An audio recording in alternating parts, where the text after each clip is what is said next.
우리는 오래전서부터 인간은 생각하는 갈대다라고 하는 말을 자주 들어왔습니다. 무슨 말입니까? 겉으로는 갈대처럼 약하고 흔들리는 존재로 보이지만은요. 그런데 사실은 생각할 줄을 알기 때문에 위대하고 존귀한 존재라고 하는 철학적 의미를 담고 있는 말입니다.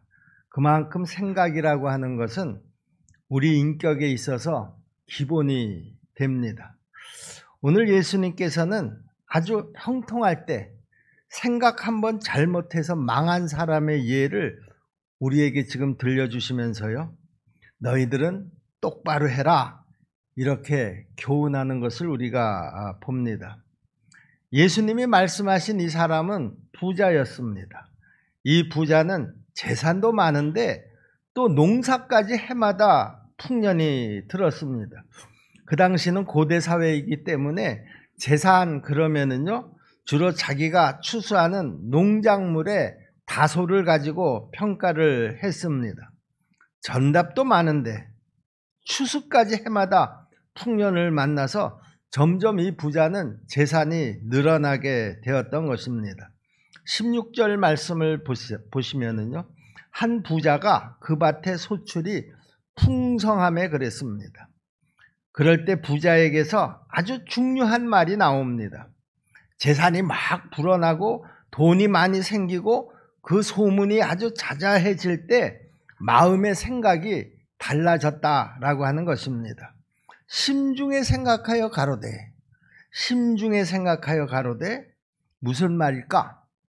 이리저리 따지면서 그 생각에 끌려다니고 그 생각으로 밤낮을 사는 것을 말합니다. 아마 우리도 간혹 어떤 문제를 가지고 이렇게 그 생각에 끌려다니면서 밤낮으로 생각해 본 경험들이 있으리라고 생각을 합니다. 그런데 과연 부자가 무슨 생각했는지에 대해서 여기 18절에 또 나오죠. 곡간을 헐자. 그리고 더 크게 짓자. 그리고 나에게 들어오는 이 모든 재산을 쌓아놓자. 모자라면 곡간을 헐어서라도 더 쌓아놓자. 그리고 두 번째 또 무슨 생각을 했나요? 19절 말씀입니다. 내 영혼에게 이르되 영혼아 여러 해 쓸 물건을 많이 쌓아두었으니 평안히 쉬고 먹고 마시고 즐거워하자 하리라 하되 그랬습니다. 그러므로 이 부자의 생각을 두 가지로 정리할 수가 있습니다.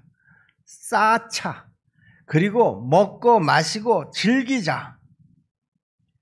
이 부자의 생각은요, 지금 예수 믿지 않는 세상 모든 사람들의 생각을 대변하고 있다. 이렇게 말씀드릴 수가 있겠습니다. 또 교회는 다니지만은요, 아직도 그 믿음이 어리거나 또 영적으로 깊이를 모르고 신앙생활을 하는 대부분의 사람들의 생각을 지금 이야기하고 있다고 말씀드릴 수가 있겠습니다.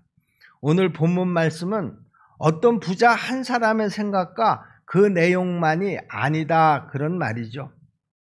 이 부자의 생각을 우리가 좀 더 분석해 볼 필요가 있습니다. 한 세 가지 정도로 나눠서 생각해 볼 수가 있는데요. 첫째는요, 이 부자는 행복이라고 하는 것은 쌓고 먹고 즐기는 데 있다 이렇게 생각을 했습니다. 이것이 이 부자의 생각에 아주 중요한 골격이었습니다.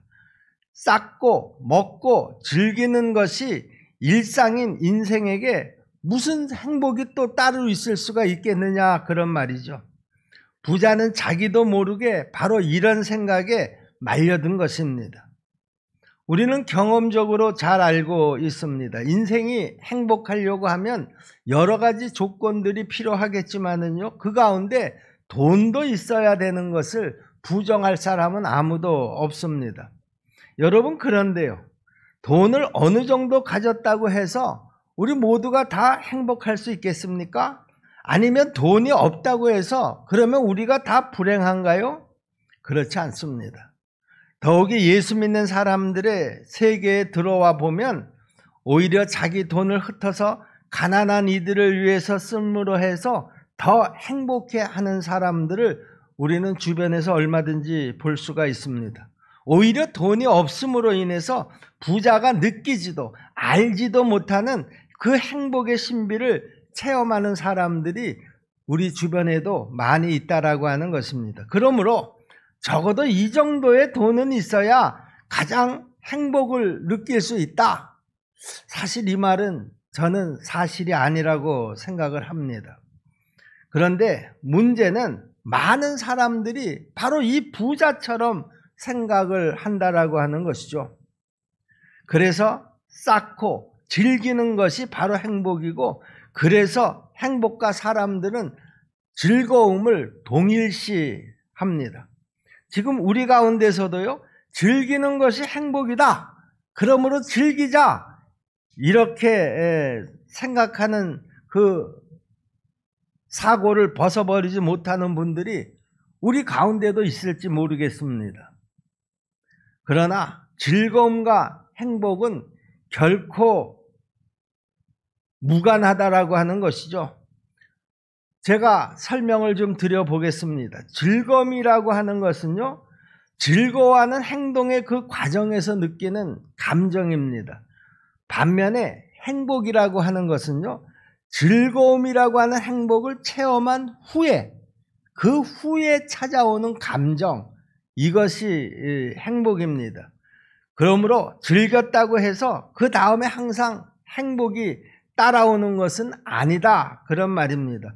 예를 들면은요, 어젯밤에 가까운 사람들하고 아주 폭탄주를 마시면서 신나게 즐겼다고 해서 그 다음에 행복이 따라오느냐, 그런 말이죠. 그렇지 않습니다. 그럼에도 불구하고 많은 사람들이 이런 환상에 젖어 있습니다.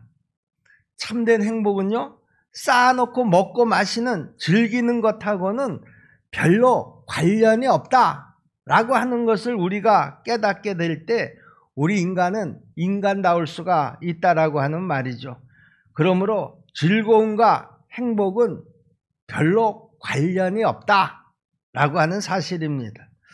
우리는 이 진리를 깨닫게 될 때에 우리의 시간을 해방시킬 수가 있습니다. 즐기기 위해서 함부로 낭비하는 시간을 아껴서 하나님께서 기뻐하시는 일에 쓸 수가 있습니다. 우리가 이 진리를 깨닫게 될 때 우리는 우리가 가지고 있는 돈을 해방시킬 수가 있습니다. 아무것도 남지 않는 일에 함부로 쓰던 것을 철저히 아껴서 영원히 남는 일에 그 돈을 쓸 수가 있는 것입니다. 우리가 이 진리를 깨닫게 될 때 우리의 마음에 있는 악한 생각에서 자유로울 수가 있을 줄로 믿습니다. 그리고 내가 비록 가난할지라도 진정한 행복이 어디 있는가를 알고 보람되게 살 수 있는 나 자신을 만들어 갈 수가 있는 것입니다. 두 번째, 이 부자는 자기의 생명의 주인이 자기다, 나다, 이렇게 생각을 했습니다. 하나님께서는 이 사실을 깨우쳐 주셨는데요, 20절 말씀을 보세요. 하나님께서 이르시되 이 어리석은 자여, 그럽니다. 무슨 말입니까? 야, 이 바보야, 그런 뜻입니다. 오늘 밤에 내 영혼을 도로 찾으리니 그러면 내 예비한 것이 네 것이 되겠느냐. 오늘 밤에라도 하나님께서 내 생명을 거두어 가시면 네가 지금까지 쌓고 즐겼던 그 모든 것들이 누구 것이 되겠느냐라고 하는 질문입니다. 사실 이 질문은 이 세상을 살아가는 생명 있는 자들이 누구도 부인할 수 없는 진리의 말씀입니다. 그런데 이 부자는 자기의 재산이 자꾸만 늘어나자 자신감이 생기고 힘이 생기고 사람들이 자기를 부러워하고 우러러보니까 이제 제 정신이 아닌 것입니다. 그래서 자기 생명도 자기가 좌지우지할 수 있는 것으로 착각을 했습니다. 건강하면 얼마든지 오래 살 수 있다. 돈이 이 정도로 많으면 얼마든지 이 세상을 오래오래 즐기면서 살 수 있다. 이렇게 생각을 했던 것이죠.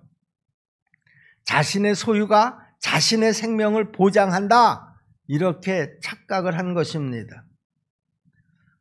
재미있는 얘기가 하나 있습니다. 어떤 부자가 있었다고 합니다.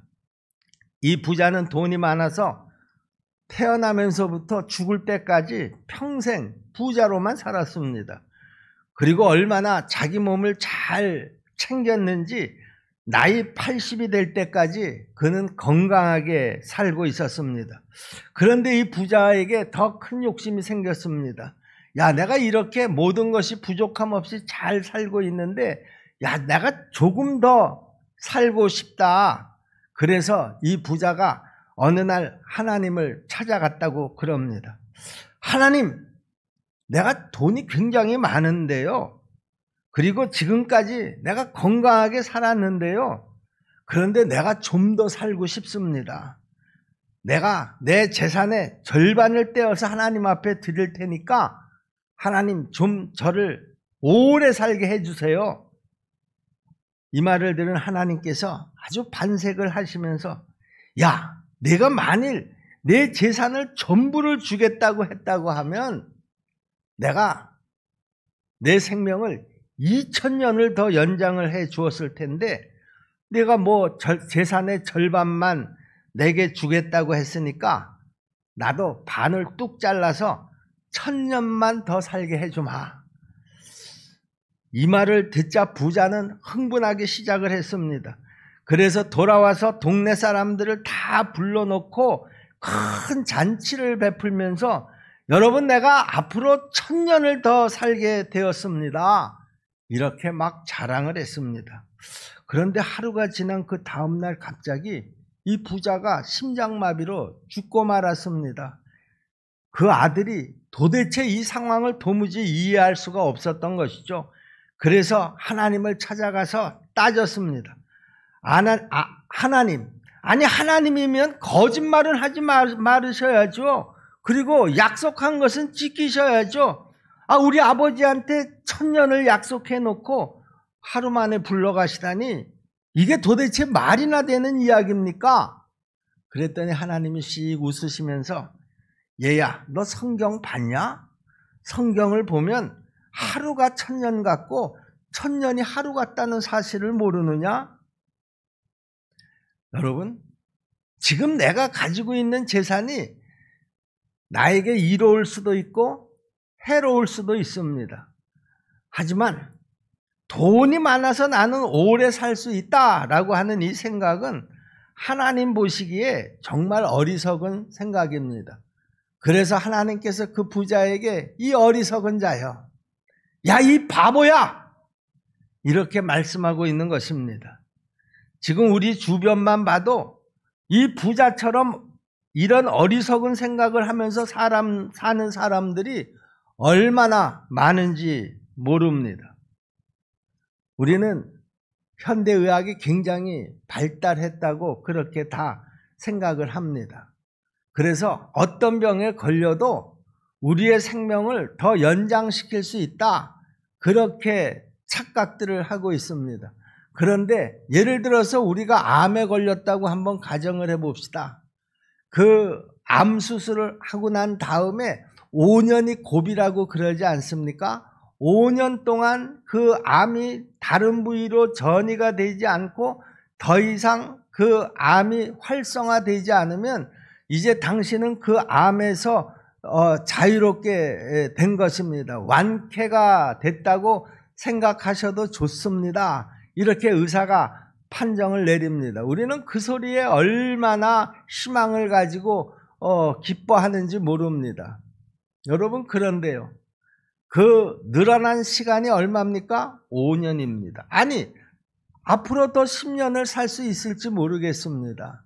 내가 5년을 조금 더 살았던, 내가 거기에 10년을 더 살았던, 히스기야 왕처럼 15년을 더 살았던 우리 하나님이 보시기에요, 1000년을 하루처럼, 하루를 1000년처럼 여기시는 우리 하나님이 보시기에는 그 시간이라고 하는 것은 정말 별것 아니다라고 하는 것입니다. 여러분, 생명이라고 하는 것은요, 하나님의 것입니다. 그리고 내 생명은 하나님의 수중에 있는 것을 우리가 알아야 합니다. 사도행전 17장 24절 25절 말씀을 보시면은요, 우주와 그 가운데에 있는 만유를 지으신 신께서는 천지의 주제시니 손으로 지은 전에 계시지 아니하시고 또 무엇이 부족한 것처럼 사람의 손으로 섬김을 받으시는 것이 아니니 이는 만인에게 생명과 호흡과 만물을 친히 주시는 자이심이라. 무슨 말입니까? 우주와 그 가운데에 있는 만유를 하나님께서 지으셔서 모든 존재 하나하나마다 생명을 불어넣으신 그 주인공이 하나님이시다, 그런 말입니다. 그러므로 하나님은 온 우주 만물의 주인이시다, 그런 말이죠. 그리고 천지의 주제 되신 하나님이 만민에게 생명과 호흡을 친히 주신다, 이렇게 말씀했습니다. 여러분, 우리가 누가 이 하나님의 권한을 침범할 수가 있겠습니까? 그럼에도 불구하고 돈이 좀 있다고, 좀 건강하다고 생명을 내 것처럼 생각하는 오만불손한 사람들이 오늘 우리 주변에 너무 많습니다. 또 부자는 무슨 생각을 했습니까? 자기를 위해서 재물을 쌓을 생각만 했습니다. 자기를 위해서 재물을 쌓는 것, 이것이 부자의 생각 전부였다라고 하는 말입니다. 하나님께서는 쌓아놓자, 먹고 마시고 즐기자 하는 이 부자의 마음속에 숨어있는 생각 한 가지를 드러내서 해석해 주셨습니다. 21절 말씀이죠. 자기를 위하여 재물을 쌓아두고 그랬습니다. 이 말은 부자를 두고 하는 이야기입니다. 부자가 자기만을 위해서 쌓았다라고 하는 생각을 이제 드러내 보이셨습니다. 이 부자는 재물에 대한 또 다른 목적이나 분명한 철학이 없었다, 그런 말입니다. 그저 쌓고 쌓는 재미로 살겠다, 그런 것이죠. 그 결과 반대로 하나님에 대해서는 부요하지 못한 자가 되어버리고 말았습니다. 다시 말해서 하나님 앞에서는 가난한 자가 되어버렸다, 그런 말입니다. 오늘 우리 가운데 쌓는 재미로, 모으는 재미로 살아가시는 분은 한 사람도 없으리라, 그렇게 믿고 싶습니다. 여러분, 재물은요, 하나님이 기뻐하시는 일을 위해서 쓰라고 주신 것입니다. 그러므로 내 수입이나 내 재물이 많아질수록 우리는 그 용도를 놓고 하나님 앞에 기도하면서 재물을 관리하는 목적을 우리가 분명히 찾을 수 있어야지 되는데요. 이 부자는 하나님을 위해서 어떻게 이 재물을 사용할까 하는 생각이 전혀 없었다라고 하는 것입니다. 그래서 하나님 앞에서는 계속해서 가난뱅이가 될 수밖에 없었고 자기에 대해서는 부자가 되어가는 것입니다. 얼마나 하나님 보시기에 어리석어 보였겠습니까? 여러분, 그런데요, 우리가 예수를 잘 믿으면은요, 이 부자의 어리석은 생각이 바뀔 수 있다라고 하는 것이죠. 잘못된 생각을 내 안에서 쫓아내버리는 방법이 있습니다. 우리가 흔히 잘못된 생각을 하게 될 때요, 이런 생각을 해서는 안 돼, 그렇게 머리를 흔들지만은요, 우리가 머리를 흔들면 흔들수록 우리는 더 유혹을 받게 됩니다. 우리가 잘못된 생각을 내 안에서 제거하는 방법은요, 더 좋은 생각을 내 속에 더 적극적으로 받아들이는 것이 저는 방법이라고 생각을 합니다. 나에게 나쁜 욕망을 추방하는 길은 더 좋고 더 건강한 욕망을 내 안으로 끌어들이는 것이다, 그런 말이죠. 그러므로 부자처럼 어리석고 바보 같은 생각을 하는 사람의 생각을 바꾸는 길은요, 예수 잘 믿는 방법밖에는 저는 없다고 생각을 합니다. 예수를 믿으면 우리에게 성령이 주어지는 것을 여러분 다 잘 알지 않습니까? 그리고 그 성령님은 내 안에서 내 생각을 바꾸어 놓습니다. 내 안에 잘못된 생각을 밖으로 밀어내고 하나님의 생각을 우리 마음에 가득가득 채워주십니다. 그러므로 예수 믿는 우리 모두의 공통점이 하나가 있지 않습니까? 그것은 바로 내가 예수를 믿은 다음에 생각이 바뀌었다라고 하는 것이죠. 어떻게 예수 믿기 전과 예수 믿은 후에 생각이 바뀔 수 있었습니까?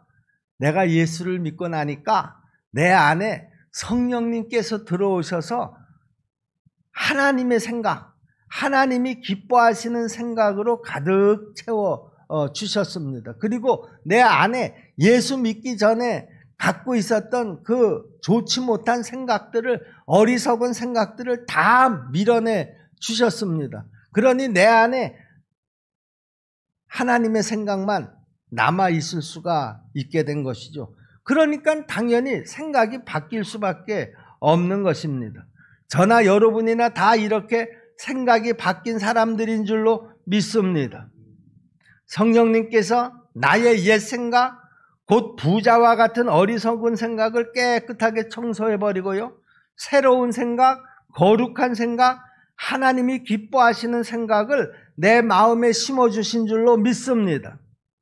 그러므로 우리가 예수를 잘 믿는다라고 하는 것이 얼마나 중요한 일인지 모릅니다.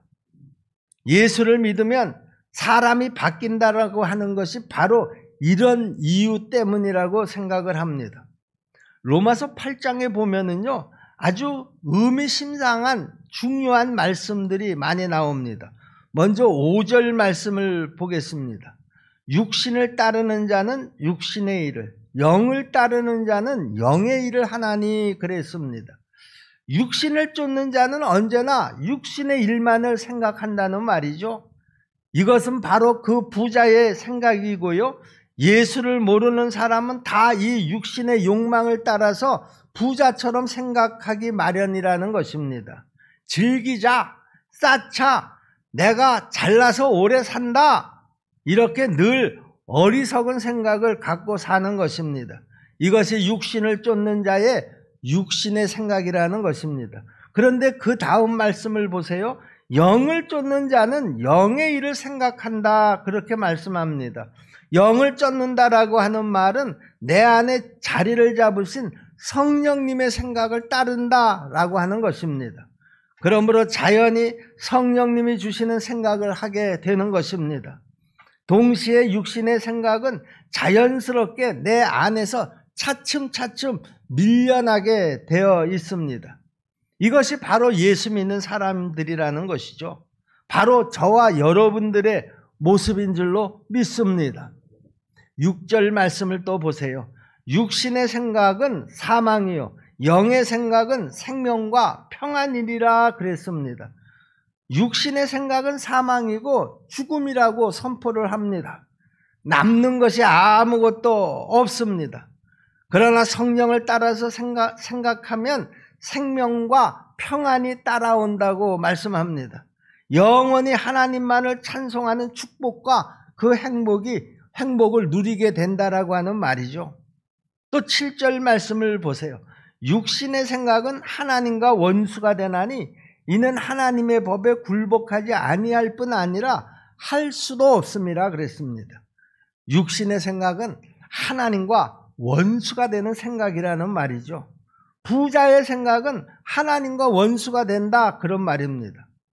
만약에 우리가 예수를 믿는다고 해도 부자와 같은 생각에 사로잡혀서 끌려다닌다고 하면 입으로는 주여 주여 해도 속으로는 하나님과 원수된 사람이라는 말입니다.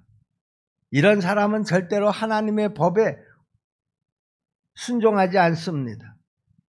왜냐하면 8절에서도 말씀하셨듯이 육신에 있는 자들은 하나님을 기쁘시게 할 수가 없기 때문에 그렇습니다. 부자처럼 날마다 자기 자신만 기쁘게 하려고 쌓다가 결국에는 어떻게 된다는 말입니까? 결국에는 망하게 된다라고 하는 말입니다. 그러나 성령을 모시고 사는 사람은 어떻게 하면 하나님을 기쁘시게 할까를 인생의 가장 중요한 목표로 삼습니다. 하나님, 아니 저한테 어떻게 이런 재물을 주시나요? 하나님 어떻게 저한테 이렇게 큰 돈을 갑자기 주세요?